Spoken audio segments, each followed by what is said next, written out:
What happens when the world's most advanced fortress, an engineering marvel believed to be unconquerable, collapses in only a handful of days? Imagine the Seversk Salient, not just a line on a map, but a myth cast in concrete and steel. For more than 8 years, it rose from the landscape, its silhouette growing starker with every season. The labor invested was staggering.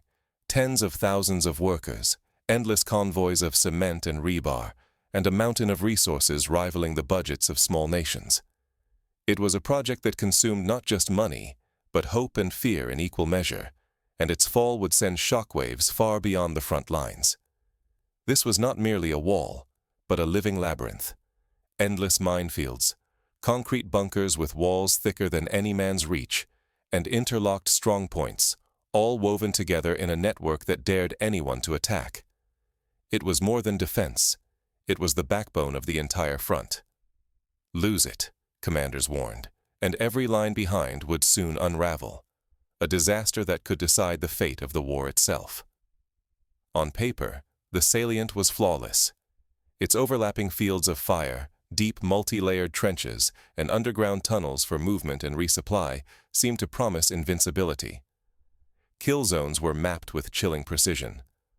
Western engineering and hard-learned lessons fused here into a modern marvel, a testament to adaptation and tactical genius. So how did this fortress, designed to withstand anything, fall almost overnight? If the Seversk salient shatters so swiftly, does any static defense remain safe? The answer is stark and unsettling. In an era of relentless innovation, where information seeps through every crack and warfare stretches across every domain, even the strongest wall can become a trap. Stake your future on concrete and wire, and you may be laying the foundation for your own downfall. The stakes could not be higher. For generals, strategists, and every citizen who cares about national survival, the fall of Seversk is a warning. Adapt or risk losing everything. Let's rewind the clock and uncover how this fortress, once hailed as unbreakable, became a glass house shattered by the winds of modern war. To understand how such a formidable stronghold failed, we need to look beyond the blueprints and trenches. The real story begins long before the first wall was breached. Why did commanders once believe the Seversk salient was untouchable? Because it was no ordinary defensive line. It was a fortress, methodically shaped to absorb and repel everything modern war could unleash. The salient was designed as a multi-layered, all-weather, all-threat defensive zone. Every feature was planned over 8 painstaking years, with massive resources devoted to every meter. Its blueprint drew from the sharpest NATO doctrines, then tailored to the rolling hills and brutal climate of the region. The forward approaches bristled with tens of thousands of anti-tank and anti-personnel mines, arranged in vast, interlocking networks. These minefields were not scattered at random. Each sector overlapped, calibrated for maximum lethality, and covered by pre-registered artillery that could hammer attackers within moments. Beyond the mines, anti-tank ditches stretched as wide as 6 meters and plunged 4 meters deep, engineered barriers to halt even the heaviest armored vehicles. Breaching just this first line was considered nearly impossible, a challenge that would break the momentum of any assault. At the salient's core stood concrete strongpoints, perched on commanding heights. These were self-contained fortresses, complete with deep-profile trenches, reinforced gun emplacements, and pillboxes with walls up to 2.5 meters thick. Underground passages knit these strongpoints together, allowing defenders to shift troops and supplies without ever surfacing into the lethal open. The fire zones were meticulously engineered for overlapping coverage. No dead ground existed. Every meter was swept by machine guns, anti-tank missiles, and mortars. The flanks were shielded by extra belts of mines and hidden anti-tank squads, turning the entire defense into a living, adaptive web, ready to unleash coordinated violence the instant any breach was attempted. The defenders' confidence was absolute. To them, a frontal attack here was not merely a risk, it was suicide, a guarantee of slaughter for any force reckless enough to try. On paper, the Seversk salient was impenetrable. But history punishes blind faith. There is always a flaw waiting to be found. What happens when your adversary refuses to attack the way you expect, or wields tools you never imagined? The answer to that question would soon reshape everything military planners thought they knew about fortress warfare. The Seversk Salient story was about to become a lesson written in fire.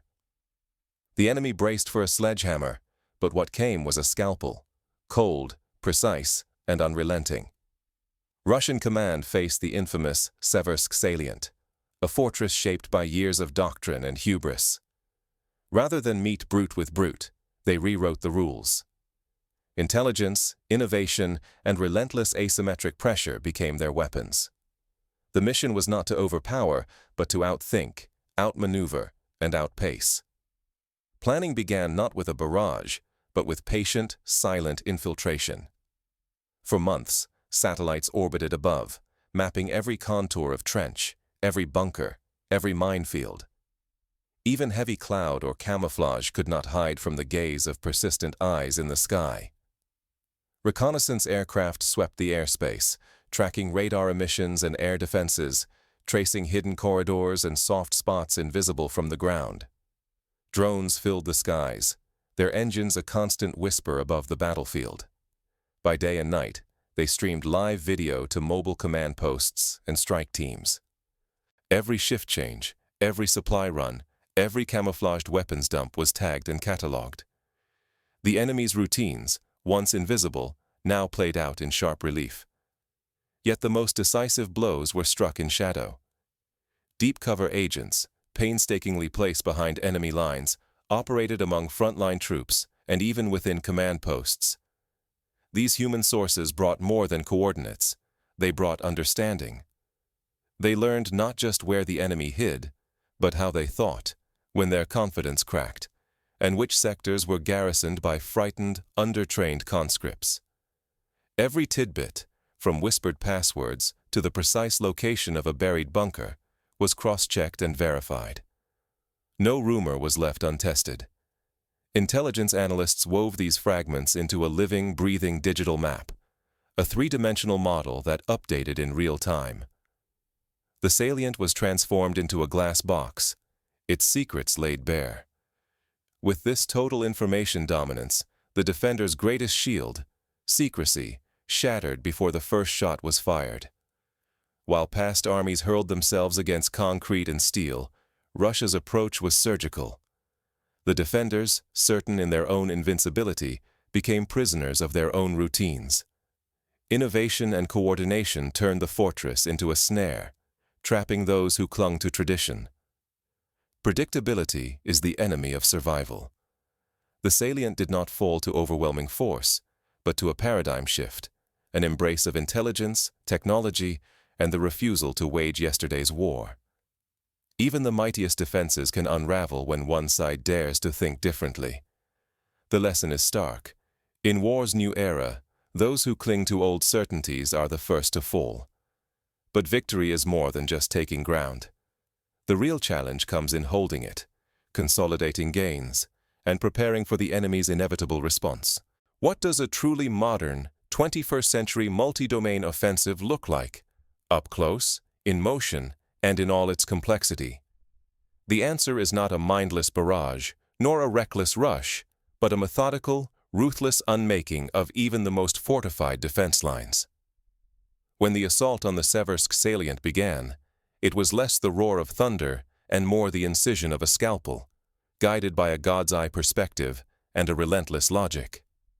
First came fire, but not the chaotic, wasteful storms of shelling known from past wars.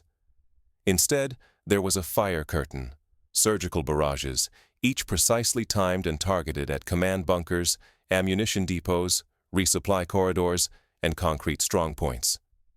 Every shell was guided by drones, every detonation coordinated with live intelligence feeds.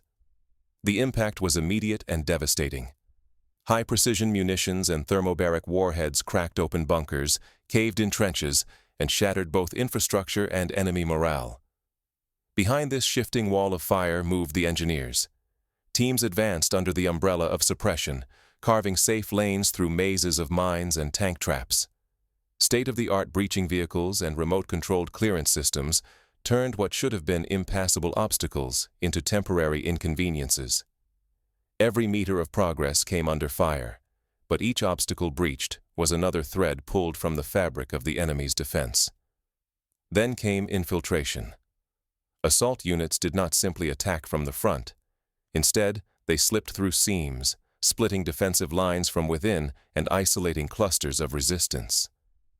This was not brute force, but tactical artistry, disorienting defenders, severing communications, and neutralizing strongpoints one by one. Suddenly, defenders found themselves attacked from directions they had believed safe.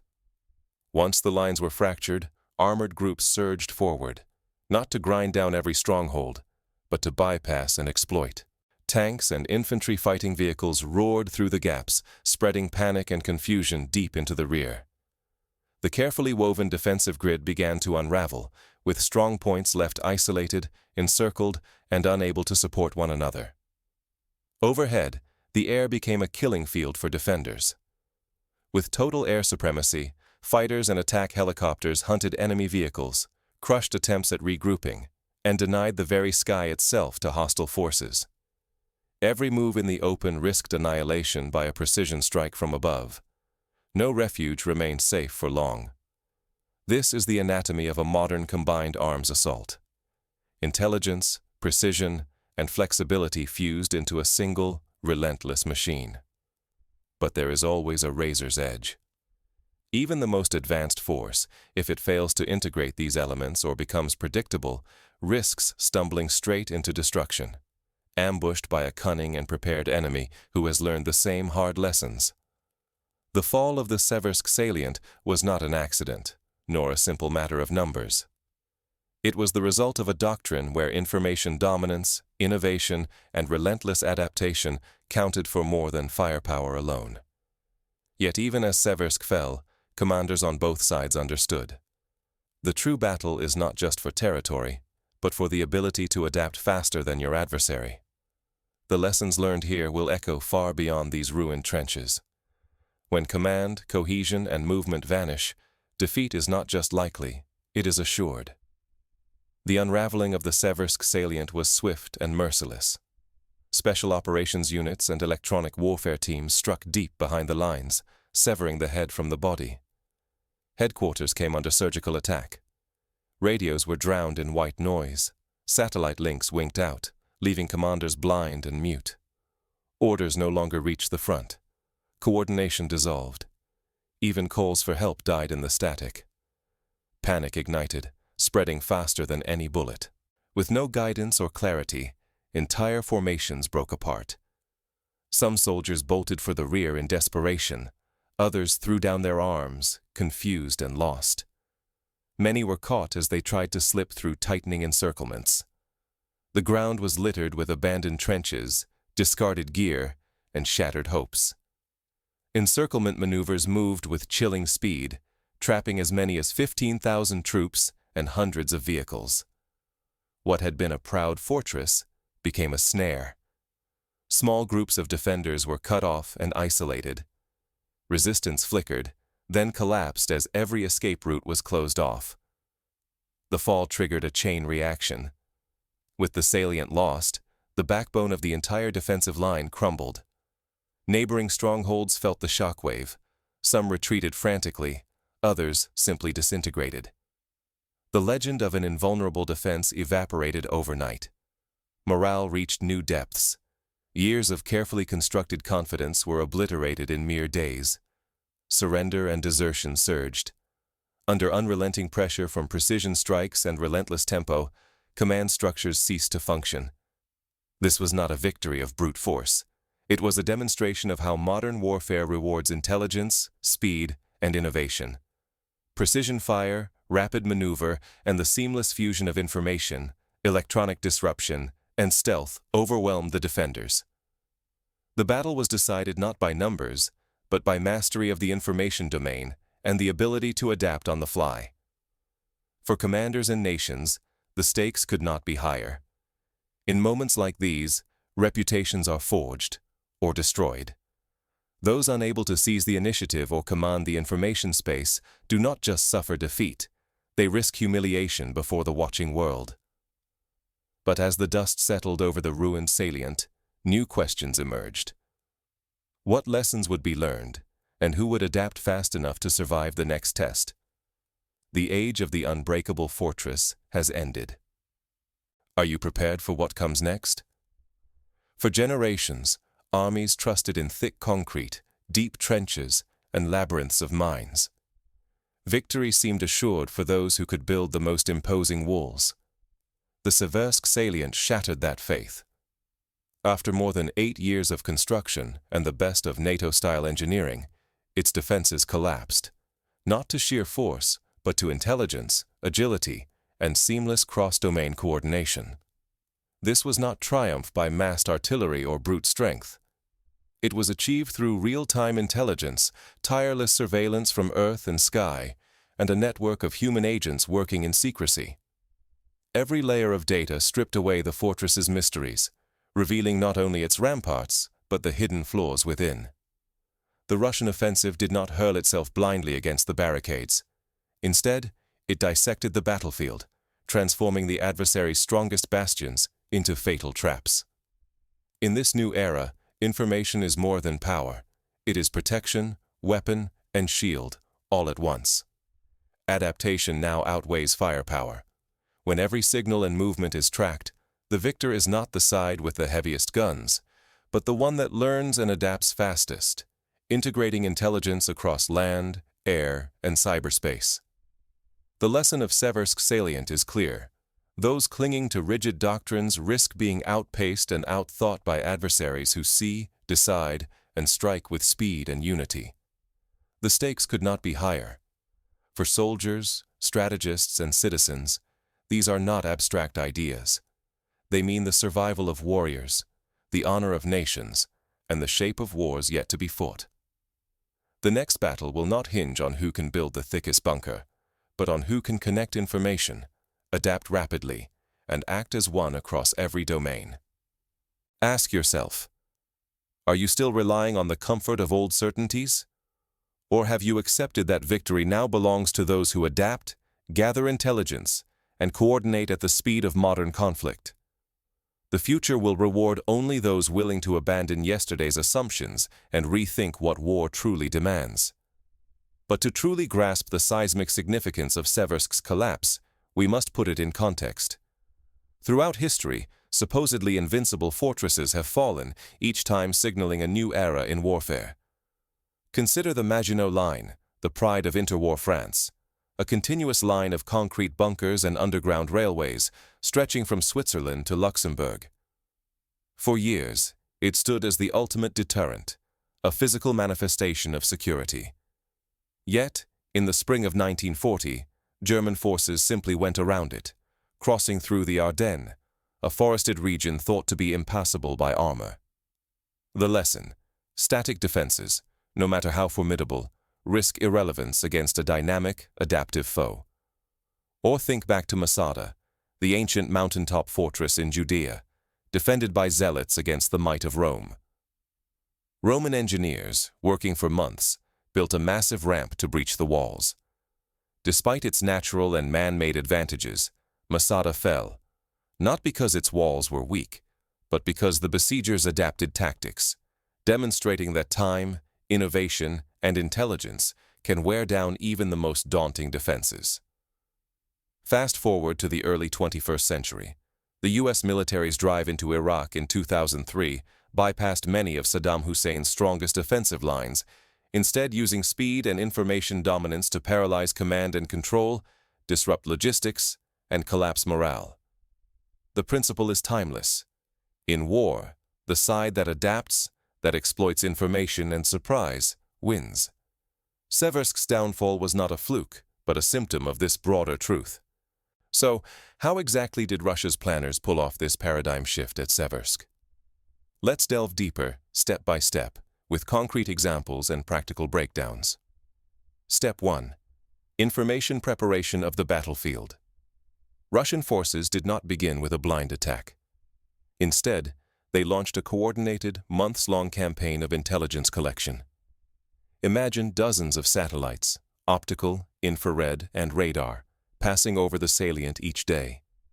Each captured not just static images, but detected movement, heat signatures, and even subtle changes in the landscape. If a camouflage supply truck arrived at 3 in the morning, it was spotted by a satellite's thermal camera. If a new trench was dug, its fresh earth glowed under infrared. This data was cross-referenced against radio intercepts. Every radio call, every encrypted burst, was analyzed for patterns. For instance, a spike in radio traffic near a strong point often signaled an incoming resupply convoy or troop rotation, giving clues about unit strengths and timing. Step 2. Human intelligence. While satellites and drones provided the big picture, Russia also relied on human agents, spies embedded with local civilians, or even defectors recruited from within the salient's ranks. Consider a scenario. A supply sergeant, disgruntled and frightened, is convinced to share the schedule for ammunition deliveries. This information is quietly relayed to Russian planners, who then observe with drones to confirm the pattern. The next week, a precision strike destroys the convoy at its most vulnerable moment, sowing chaos in the defender's rear. Step 3. Electronic warfare and psychological operations. Before the main assault, specialized teams jammed radio frequencies, hacked into command networks, and sent false orders. An example: on the eve of the attack, Ukrainian battalion commanders received seemingly legitimate messages ordering a withdrawal from key trenches, messages that actually originated from Russian cyber teams. The confusion delayed an organized response, allowing infiltration units to slip through gaps before defenders could react. Step 4. Shaping fires and deception. Instead of a massive, indiscriminate barrage, Russian artillery focused on precise, high-value targets. A command bunker is hit at precisely 4:30 in the morning, just as shift change occurs, maximizing casualties and confusion. Simultaneously, dummy attacks, small units launching attacks on the flanks with smoke and noise, draw off reserves, leaving the true axis of advance under-defended. Step 5. Breaching and maneuver. Modern armored engineer vehicles, such as the UR-77 Meteorite or the IMR-3, spearheaded the assault. These platforms laid explosive charges to clear mines and bulldozed anti-tank ditches within minutes, not hours. Behind them, dismounted assault teams with night vision gear and drone support infiltrated through the breaches, engaging defenders at close range. Imagine a platoon clearing a trench. A quadcopter drone hovers overhead, streaming thermal imagery to the squad leader's tablet. The squad advances, using suppressed weapons and smoke grenades, neutralizing isolated pockets one by one.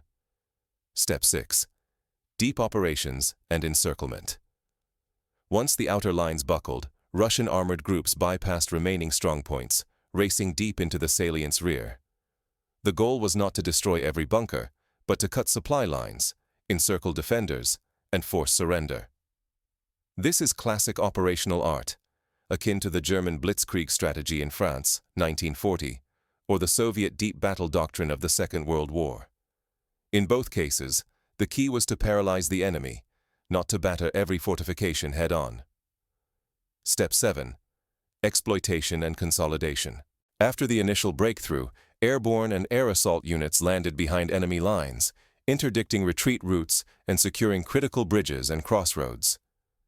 Electronic warfare teams set up jamming stations, further isolating pockets of defenders. Psychological operations blared surrender messages through loudspeakers and dropped leaflets, promising humane treatment for those who gave up. Many did, overwhelmed and cut off. Let's pause for a practical scenario. Imagine you are a company commander in the salient after the initial breach. Your radio crackles with static. The battalion headquarters is silent. Suddenly, enemy drones appear overhead, followed by artillery strikes on your ammunition dump. You order a withdrawal, but the roads are blocked by burning vehicles, and enemy patrols are reported behind your position. Morale plummets. Some of your soldiers, exhausted and scared, simply abandon their posts. In less than 24 hours, your well-prepared defense has evaporated. This is not just theory. It is the grim reality of modern precision warfare. The same principles have played out in recent conflicts worldwide. In Nagorno-Karabakh in 2020, for example, Azerbaijani drones systematically destroyed Armenian defensive positions, rendering years of trench digging and fortification moot. The defenders, expecting a traditional slugfest, were blindsided by the speed and precision of the assault. The lesson: static defenses are only as strong as their ability to adapt to new threats. Returning to Seversk, the Russian operation represented the fusion of these lessons with cutting-edge technology. Real-time data flowed from frontline squads to distant artillery batteries, from drones to headquarters, from cyber teams to airborne assault groups.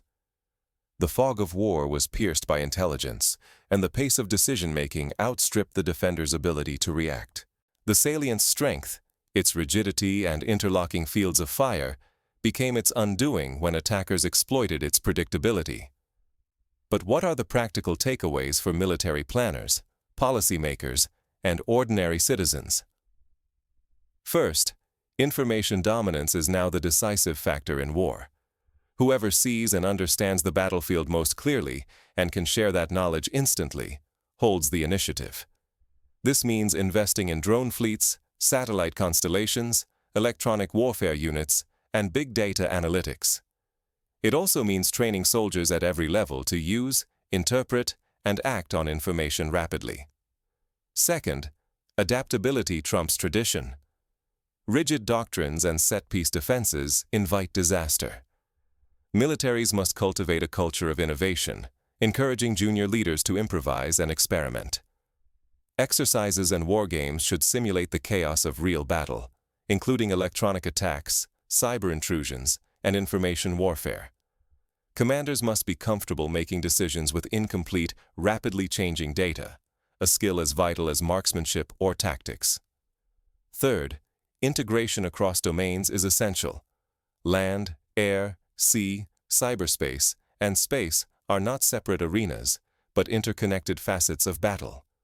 For example, a cyber attack on enemy logistics software can delay a resupply convoy, which then becomes vulnerable to air attack, which in turn eases the advance of ground troops.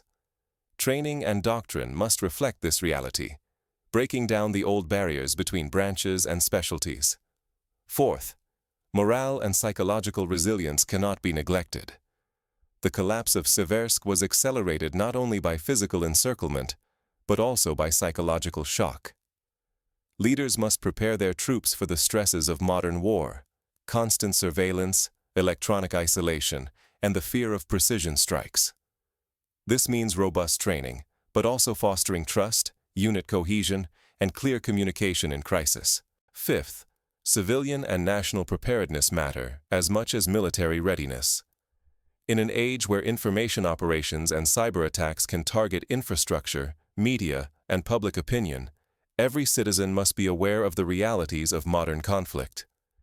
National resilience, redundant power grids, secure communications, transparent emergency plans can make the difference between panic and perseverance when the unexpected happens. Let's imagine a possible future scenario. In 2030, another fortified region is beset by a technologically advanced adversary. This time, the defenders have learned from Seversk. Their lines are less rigid, with mobile reserves and hidden, rapidly redeployable sensors. They use their own drones not only for surveillance, but to jam and confuse the enemies. When the attack comes, they feign weakness in one sector, luring the attackers into a prepared kill zone, then counterstrike with a rapid mechanized force. The result is not a one-sided collapse, but a fluid, dynamic battle in which both sides adapt in real time. The lesson: the future favors those willing to innovate and discard the comfort of old certainties. Closing the question debt. So, is any fortress truly safe in the modern era? The answer is nuanced. No static defense, no matter how sophisticated, is invulnerable. But neither is defeat inevitable. The difference lies in a relentless commitment to adaptation, integration, and information dominance. Victory belongs not to the side with the thickest walls, but to the one that learns, evolves, and acts with unity and speed. In the end, the fate of Seversk is not just a story of loss, but a call to action. The next chapter in warfare will be written not by those who cling to the past, but by those who dare to see the world as it is, and as it might become. If you want to understand the future of conflict, look not to the ruins of old fortresses, but to the networks of data, the minds of innovators, and the willingness to adapt. The age of the unbreakable wall is over. The age of adaptation has begun.